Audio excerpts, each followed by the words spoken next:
Leander? Agad akong lumapit doon pero mabilis itong tumalikod.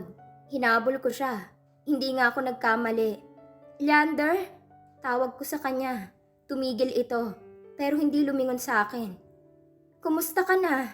Pero hindi pa rin siya nagsalita. Lumapit ako sa kanya at hinawakan siya sa braso. Leander, tawag ko.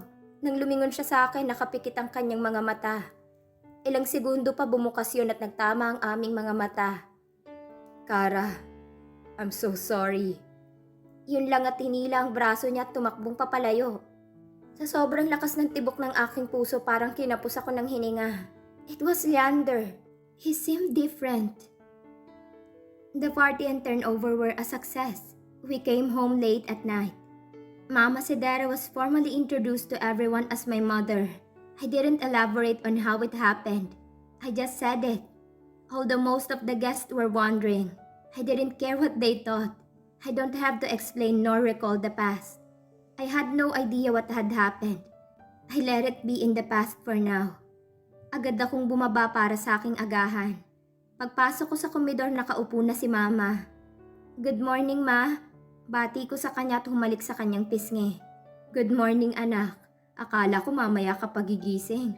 Komento nito. Na, I will visit Elizabeth in the hospital today, Ma. Simpleng tugon ko.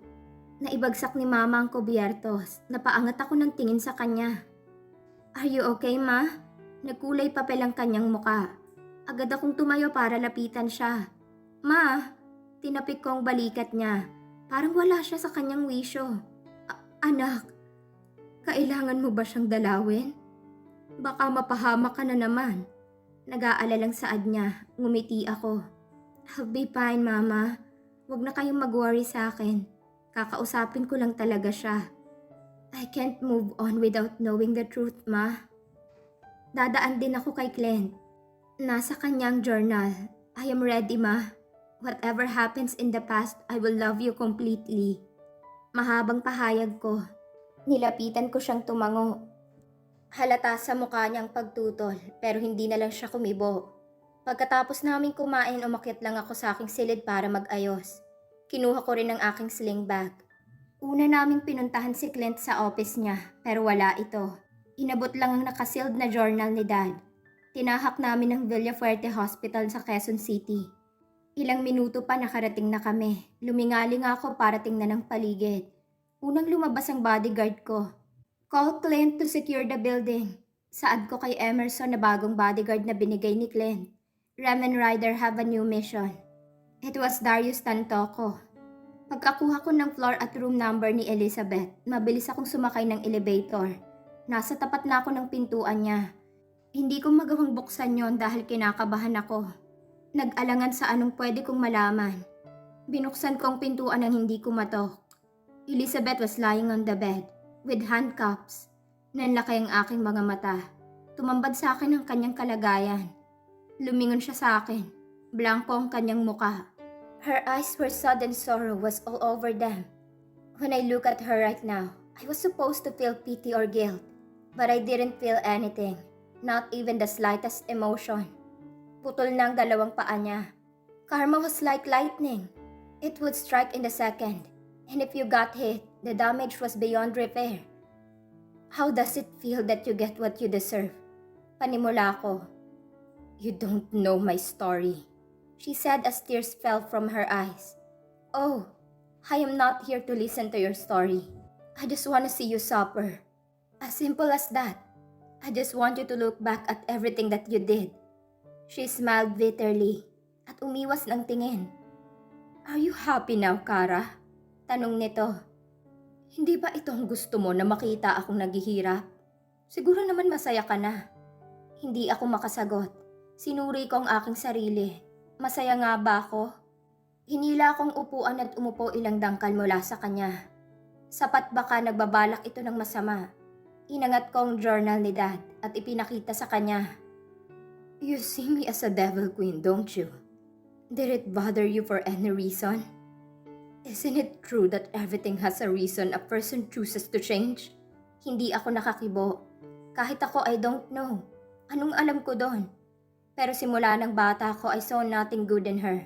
She's my most terrifying nightmare. So I guess it is time to you to hear the story of my life. So I can be free from everything. Hindi ako umimik o sumabad sa maaaring kwento niya. Romulo was our leader in the gang. We are 6 in the group. Darius, Martin, Casimiro, Arman, Christina, and me. Darius was in love with Christina, and I was in love with Darius. But since Romulo was the leader, he got to decide whatever he wanted.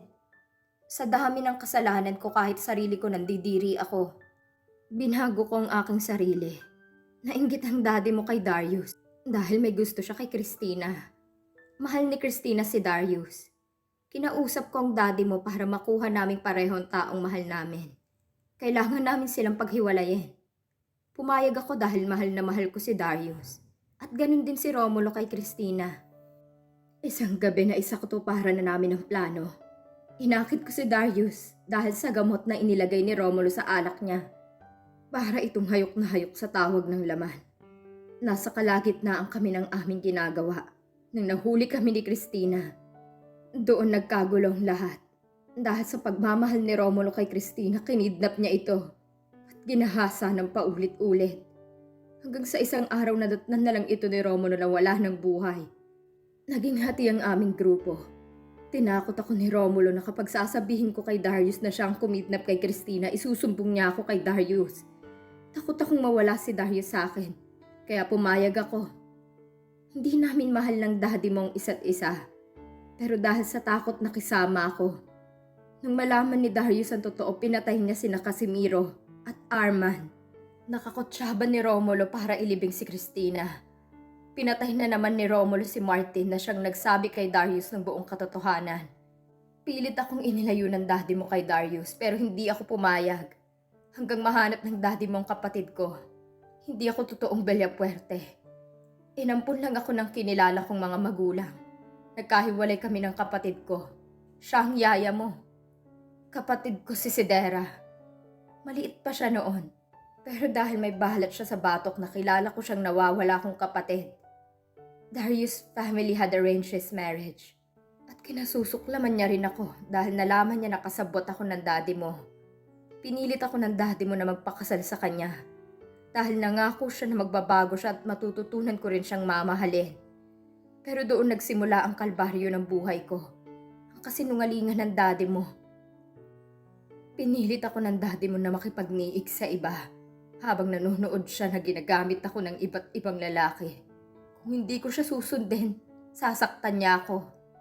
Hindi papakainin, itatali na parang aso at paulit-ulit niya akong gagahasain.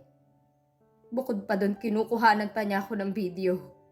Tuwang-tuwa siya habang sinasaktan ako ng lalaking gumagamit sa akin. Sa bawat lalaking gusto niyang gumamit sa akin, kasama ng mga kaibigan niya. Isang beses tumanggi ako. Inihagis niya sa harapan kong litrato ni Sidera. Nagtatrabaho ito sa isang pabrika sa Pandi, Bulacan. Takot na takot ako noon para sa kapatid ko. Nagawan ng masama ni Romulo. Hindi nga ako nagkamali. Dinukot niya ang kapatid ko at dinala sa safe house nila. Doon nila paulit-ulit na ginahasa si Sidera. Habang pinapanood ni Romulo kung paano niya kami binababoy. Dirinogan nila si Sidera habang may piring ang kanyang mga mata. Paulit-ulit nilang ginahasa ang kapatid ko. Hindi mo alam kung gaano kasakit sa akin yon. Tumigil siya sa pagkakwento at nagpunas ng luha. Sumikip ang dibdib ko. Tumagilid siya at hinawi ang suot niyang hospital gown. Nanlaki ang aking mga mata. Her back was full of scars. Halos walang mapaglagyan doon. Paso, hiwa na naghihilom na. Litong-lito na ako. Hindi ko alam kung paniniwalaan ko si Elizabeth. What I felt was rage. Hindi ko alam kung kanino. Nalinlang ako. Why did you shoot her? Kung kapatid mo siya, bakit mo gustong patayin siya? Napatayo ako at dinuro siya. Wala kang kwentang kapatid. Kung totoo man niyang sinasabi mo. Galit na galit kong buwelta sa kanya. Kung hindi ko gagawin yun, si Darius ang papatay sa kanya. Garal-gal ang boses niya. Napatulala na lang ako sa revelasyon ni Elizabeth. Everything now was devastating. Naumid ang dila ko. Habang patuloy siya sa pagkakwento, nanlambot ang tuhod kong napaupo pabalik sa upuan. Kinulong kami ng mahabang panahon. Paulit-ulit kami binaboy kung sino-sinong mga lalaking gumagamit sa amin. Isang araw wala ang grupo ni na Romulo. Pinatakas ko si Sidera. Naiwan ako. Ilang buwan pa akong nanatili sa safe house na yon. Bago umuwi, dahil malaki na ang aking tiyan, I got pregnant. Sidera got pregnant too. Pero noong nagle-labor na ako, nagkaroon ako ng komplikasyon. Hindi nakaligtas ang anak ko. Hindi ko alam na sabay kami ni Siderang nanganak. Pinagpalit ni Darius ang anak namin. Naging palaboy si Sidera at nawala sa katinoan dahil sa nangyari sa kanya noon. At inakalang patay na ang anak niya. Kinuha ko siya, binihisan, at pinagawa ko ang mukha niya para hindi siya makilala ni Romulo. Ilang buwan din siyang nagpa-therapy dahil sa traumang inabot niya. Pinag-apply ko siyang bilang yaya mo. Doon nagbago ang buhay niya. Naging masiyahin siya simula noon. Sapat na sa akin yon. I didn't betray your dad or cheat on him. He made me do it. Lahat ng bodyguards na kinuha niya, pinapagamit niya ako. Tapos papatayin niya. I am sorry if I hurt you before. Nakita kong mahal na mahal ka ni Romulo. Hindi ko alam kung bakit.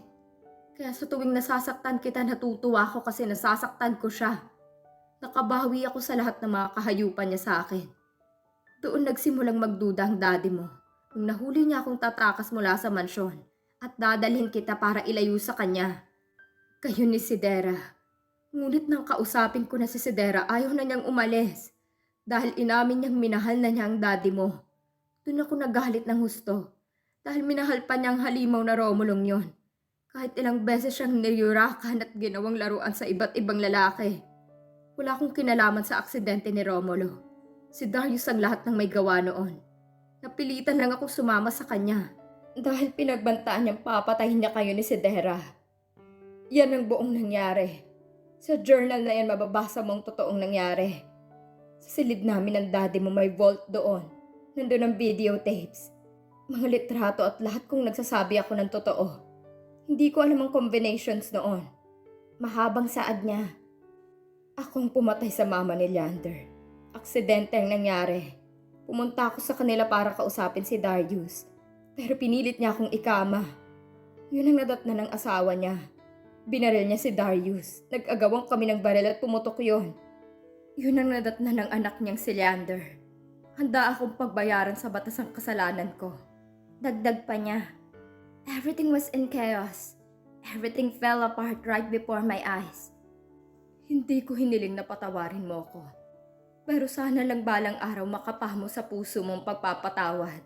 Tao lang ako, Kara. I was abused physically, mentally, and emotionally. Makakaalis ka na. Pagtataboy niya sa akin, hindi ko alam kung totoo ang pinagsasabi niya. But based on her reaction, she was telling the truth. Litong-lito na ako sa aking nararamdaman. Patakbong nilisan kong silid ni Elizabeth. Pinagsusuntok ang aking dibdib dahil hindi ako makapaniwala sa sinabi niya. Hindi ko akalain na ang taong minahal at inidolo sa mahabang panahon ay isang demonyo. Gulong-gulong isip ko. Agad akong pumasok sa driver's seat at pinaharurot kong sasakyan. Umalingaw-ngaw sa utak ko ang mga pinagsasabi ni Elizabeth. Hindi totoo yun. Paulit-ulit akong sumigaw, sabay hampas ng ilang ulit sa manibela. Hindi ko mapigilan ang pag-agos ng luha sa aking mga mata. Parang narinig ko na ang lahat ng boses sa utak ko.